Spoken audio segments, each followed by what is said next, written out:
அஸ்ஸலாமு அலைக்கும் வரஹ்மத்துல்லாஹி வபரகாத்துஹு. எல்லாம் எப்படி இருக்கீங்க? நல்லா இருக்கீங்களா?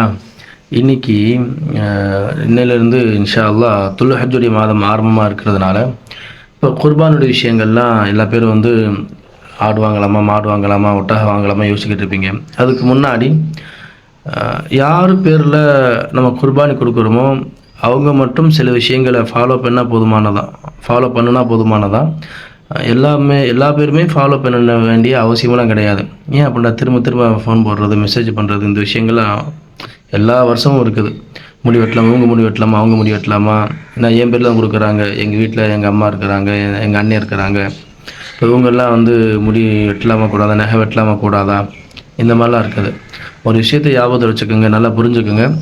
யார் பேரில் குர்பானி கொடுக்குறோமோ அவங்க மட்டும் இந்த குர்பானுடைய ரூல்ஸை ஃபாலோ பண்ணால் போதுமானதான். எல்லோரும் ஃபாலோ பண்ண வேண்டிய அவசியம் கிடையாது. போட்டு குழப்பிக்கிறாதீங்க. நீங்களும் குழம்பி மற்றவங்களுக்கு குழப்பி விட்டு இப்போ மார்க்கத்தை தெளிவாக புரிஞ்சுக்கோங்க. மார்க்கம் ரொம்ப ஈஸியானது, கஷ்டம்லாம் கிடையாது. கடை வாங்கி தான் நீங்கள் குர்பானி கொடுக்கணும் அவசியம்லாம் கிடையாது. உங்களால் முடிஞ்சால் குர்பானி கொடுங்க, இல்லையா அல்ஹம்துலில்லாஹ் அப்படின்ட்டு இபாதத்துகள் அதிகமாக செய்யுங்க. இந்த 10 நாட்களில் நோன்பு வைக்க ஆஷுரா நோன்பு இருக்குது, வச்சுக்கிற வேண்டியதான். அதனால் யார் பேரில் நம்ம குர்பானி கொடுக்குறோமோ அவங்க மட்டும் ஃபாலோ பண்ணால் போதுமானதான். அந்த குடும்பமே ஃபாலோ பண்ண வேண்டிய அவசியம் இல்லை. உங்களால் எந்த பிராணி வாங்கி கொடுக்க முடியுமோ அந்த பிராணி வாங்கி கொடுத்தா போதுமானதான். தகுதிக்கு மீறி வாங்கி கொடுக்க வேண்டிய அவசியம் இல்லை. மார்க்கும் அதை வலியுறுத்தலை. மார்க்கத்தை கஷ்டமாக புரிஞ்சுக்கிறாதீங்க.